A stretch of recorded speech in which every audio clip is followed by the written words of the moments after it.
persona em deia que una de les coses era una història de llunyanies i de gent que desapareix de la teva xarxa. No? Hi havia una mica poètica que em deia que era com Don Quijote sin Sancho, perquè ja no hi Sanchos quan diagnostiquen. Gent que se'n va, oportunitats que es tanquen, gent que no truca, solitud, la sensació de que la mirada que et fan els altres canvia. Són experiències intenses. Tota una invisibilització, no dir-ho, amagar-ho i rebre una darrere de l'altra. Fer visible públicament que tu ets d'aquesta condició no és gens senzill. De fet, aquí a Espanya no ha sortit ningú famós a dir que té un problema de salut mental o que està a favor de tot això.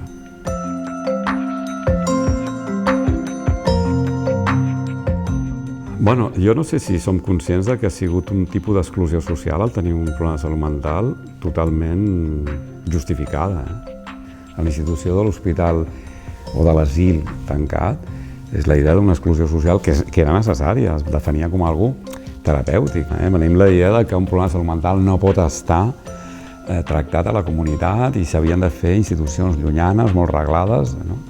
Aquest és l'origen de fa bastant, i que a més encara està molt present.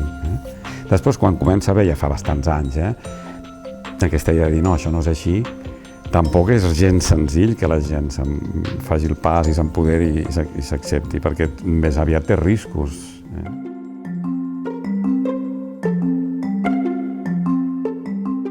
Hi ha algun acte de violència que ha tingut que veure amb un problema de salut mental? Sí, però jo no sé quantes persones hauré vist amb quasi 40 anys de tractat, i m'ha passat una vegada. Quantitativament està claríssim que no hi ha cap relació, hi ha més violència en persones que no tenen un problema de salut mental que en persones que tenen un problema de salut mental.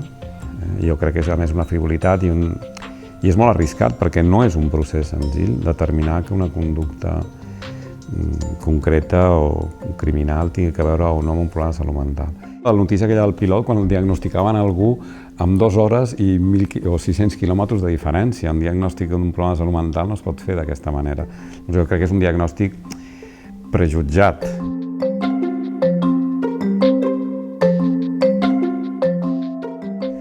És defensar una mica la idea russoniana que l'home és bo, i si no ho és que no acaba de ser un home o està pertorbat o trastornat o té un problema de salut mental.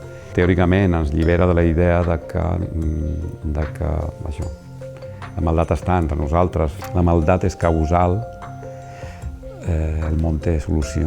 Si és casual, el món és absolutament inquietant. Jo crec que aquesta és la idea.